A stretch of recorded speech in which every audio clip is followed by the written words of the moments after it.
Hello everyone, and thank you for joining us in this new series of interviews we are having with fund managers who can trade strategies that we are unable to do ourselves, and we're happy to put money with.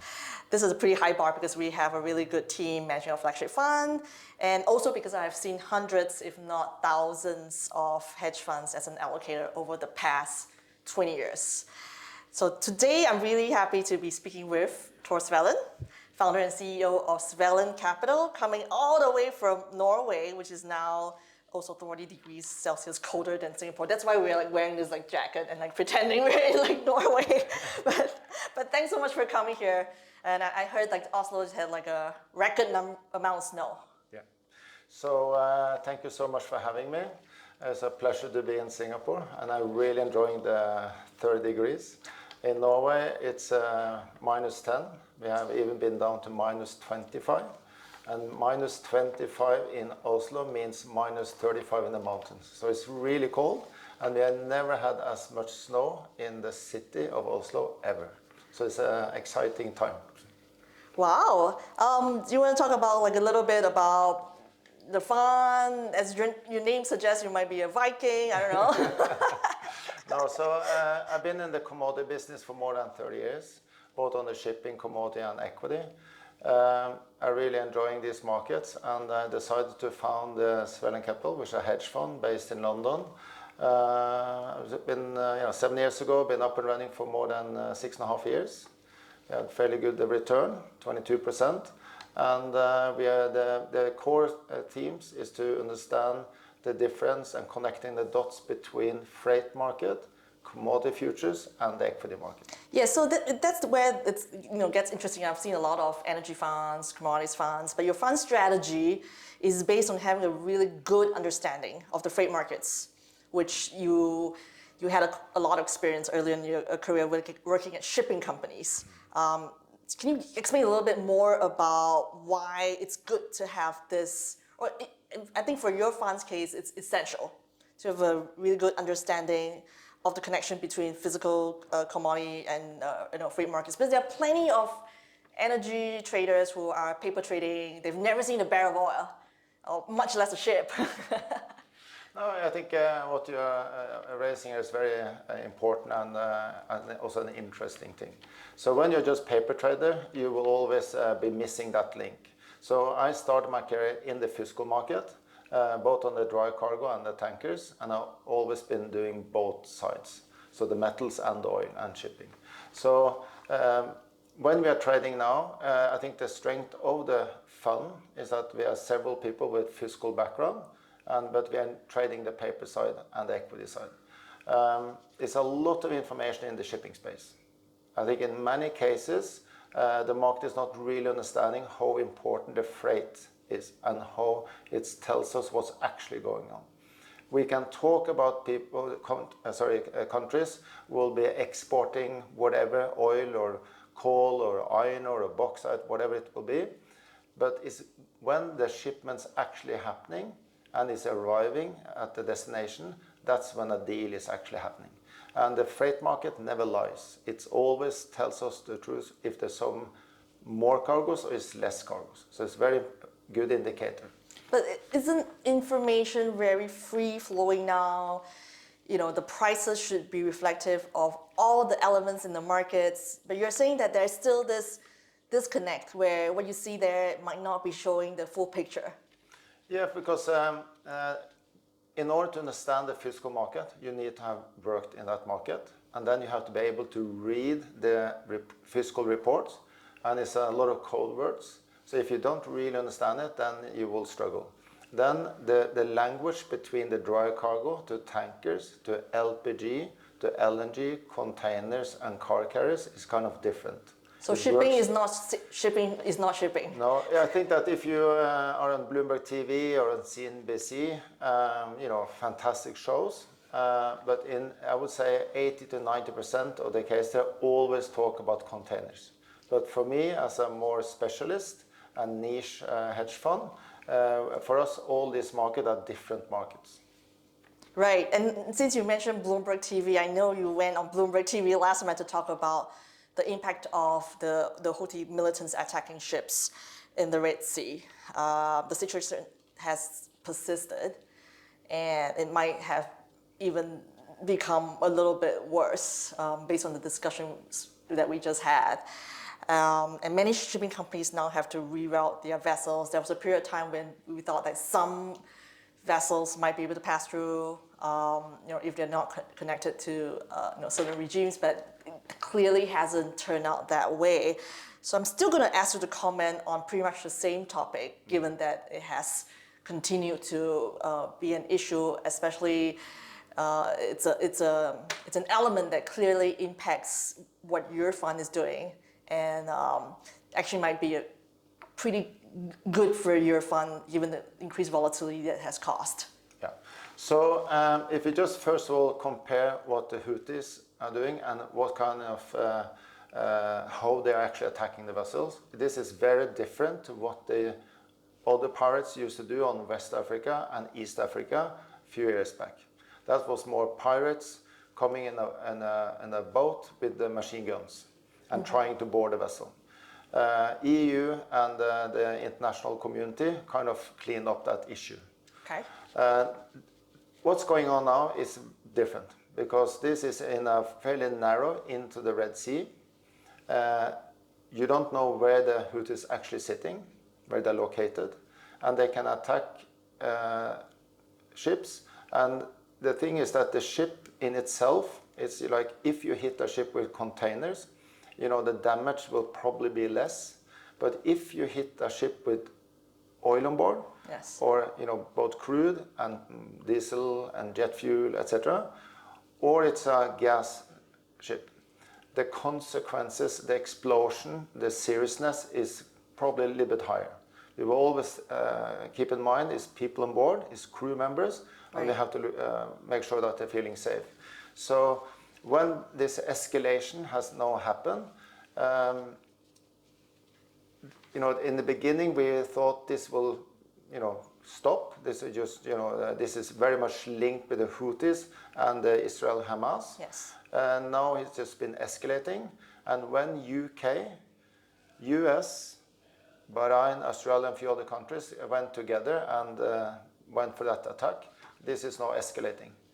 And we all have been kind of waiting for who will continue and who will stop.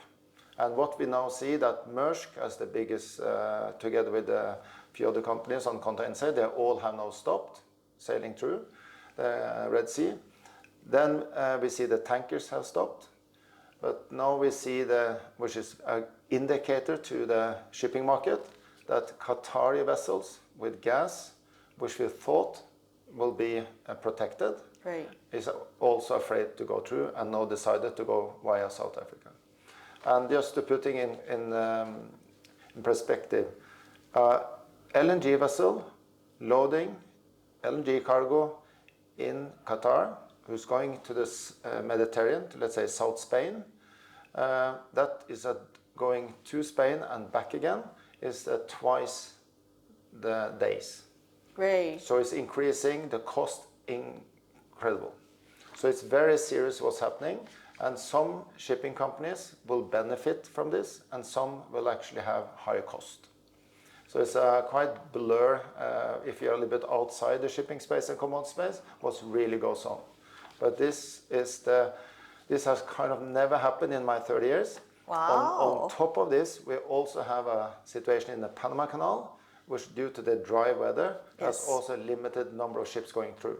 So if we have a further escalation with Iran, yes, then if the Strait of Hormuz is in play, I doubt it will happen, but if it happens, it will be very, very serious for the world economy, because 17 million barrels of crude oil leaves Arabian Gulf every day, out of 103 million barrels. So that will be a price shock if the Strait of Hormuz, which is just outside Iran, that would be very, very serious if it happens.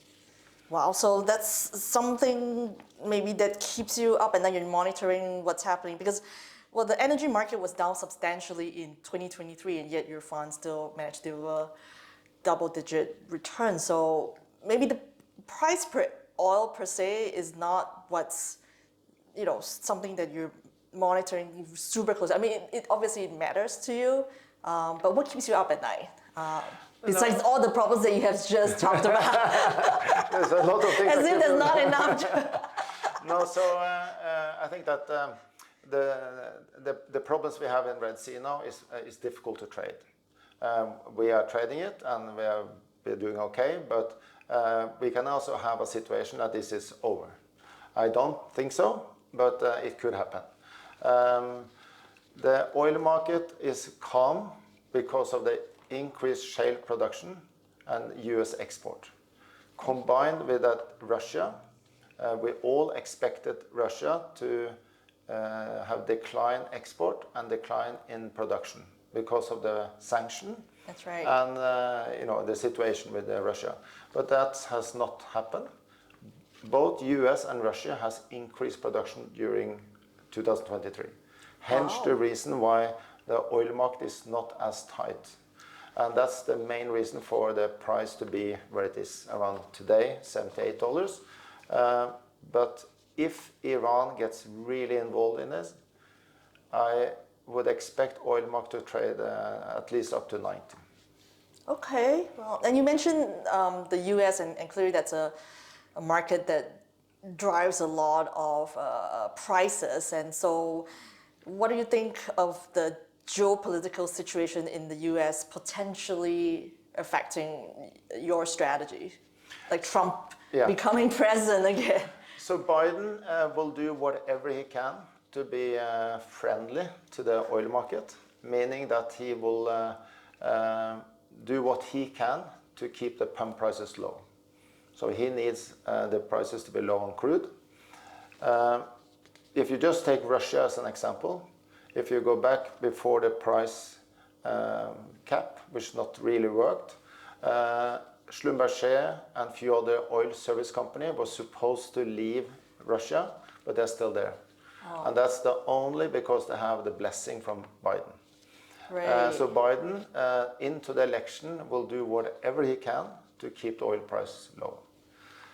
If Trump gets elected, from the previous period when he was a president, he had the tendency to be very aggressive towards China, and he used the word trade war. Trade war always trigger a lot of CTAs and macro funds to sell the commodity market. So he created a lot of volatility.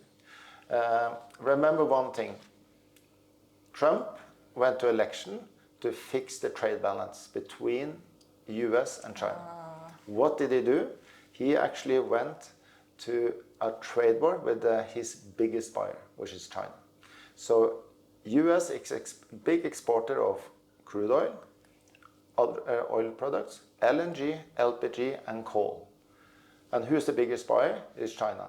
And who did he go to trade war with? China, which doesn't make sense. Right, so it doesn't make sense. No, so I was very surprised when he actually started the whole trade war using the commodities, that he used it for other, more on the tech side. That's besides my skill set, but I was very surprised. So if he comes back, it will be very interesting to listen to his first speeches. Right, so will you, take some risk off going into the election? Is that how you're managing risk for the fund? Like generally, there's so many things going on, like all these macro factors that's beyond the fundamentals of, commodities or shipping. Like, how do you like say, like when there's so many things going on, you take some risk off, and then when there's more certainty, then you go in? So what I normally do into high volatility markets, like we did in November 21 into 22. 22 ended up like a fantastic year for us. We were 47%. And I think one of the reasons why we did well in 2022 when most market was declining was the fact that we took down the leverage. Okay. So maybe we had like a 50, 60, so at 1.5 to 1.6 leverage. Okay. We went down to 1, so meaning zero leverage. And we could handle all kind of volatility into a market that we went from quantitative easing to tightening. When Trump may win the election, then I will most likely take down the leverage. Got it. So a lot of money still went into the large multi-strats. Obviously, there's some debate about whether there's too much money flowing into that sort of a setup. But then they've also been deploying money into the energy and commodities space. So Baliasni now has commodities making up about 15% of the firm's capital at risk. So do you see the space becoming more competitive? Obviously, they are doing something a bit different given that their risk profile is very tight. So do you not see any real competition, or do you find that it's more difficult to make money, or maybe the reverse, right? Maybe if there are more players, then it's easier for you to make money. So yeah, it's a very good question here, because they are trading with very tight stops, which you said, which is spot on. They are apparently it's 4% for 1 month, and the following month can't be down more than 3, maybe 4, and they will be stopped out. Meaning that a lot of the multi-platforms are trading with tight stops, and they will have to stop out early, meaning increased volatility. On top, we have CTAs, so the trend following. Right. If you go a few years back, it was less than 30 of the CTAs in the market. Now it's more than 80. So they have big influence, maybe not that big influence on the equity market and indexes, but they have, with their capital, big influence on the commodity market. So the trend following, combined with the multi-platforms, have an impact on the pricing. Right. When it comes to independent hedge funds like ourselves, it's very few left. Yes. So I think it's room. Survivors. Yes, the survivors. That's the Viking spirit coming out. So I think that it's room for all the commodity hedge funds that is out there. I know several of the other managers, and we are enjoying talking together. Okay. And but most others are more like specialists in metals or in gas or just in oil, and we are trading across 3 asset classes. Right. Okay. So you see enough opportunity, enough space, and like how big do you think the fund can grow to, or maybe past a certain time, once the fund goes to a certain size, you're gonna go to ski or something. I don't know. I don't think I'm ever going to go skiing with the high volatility we have in all these markets, but we will cap the fund at 750 million. That's been from day one. We may change it in the future, but a lot of the investors in the funds that have been with us from day one, they always said that we don't want a big fund. We want a fund with high return. I know we're conflicted because we don't really want you guys to grow too much, but you continue to give good numbers. So it's just like, okay, it's still good to have you guys growing up to a certain point. A certain point. So 750 for now is that it may go a little bit more, but some have asked for a dividend if we reach 750 and we can maintain 22% average return, then that is on the cards. That's great. And given that there's so many things to keep note of, and the commodities market doesn't really sleep, I guess it opens up in the US or in China or wherever. So first of all, do you sleep? and people who've been watching my videos know that I'm obsessed with coffee. So do you drink a lot of coffee to keep up at night, or do you have just other ways to stay up like a vampire? I think I'm fairly healthy, but I drink a lot of coffee and I drink a lot of Coke Zero and water. So, as you correctly is mentioning, the market is literally open 24/7, 5 days a week. I try to sleep 6 hours. Okay. Do you have some like alarm that goes off to like if something happens or? No, I don't. So between Oslo time, between midnight and 6 in the morning, I'm off. Okay. But we are monitoring through the team from 6 in the morning Norwegian time, which is 5 London, till midnight every day. Right. Okay. I mean, any plans to set up a Asian office or something to monitor the market, or you guys are pretty well covered from where you are? I would say that the chances that we increase with more colleagues, and that will happen in Singapore, is likely. Great. Okay, and then we'll have you come over more often. It's not very difficult to travel to Singapore. It's pretty it's a far. pleasure. Okay, great. So it's been really fun having you. Yeah. Any final words for our viewers? What's the? Yeah, you never answered. Like it's Tor, like a Viking name. Like, did you descend from like group of sea warriors?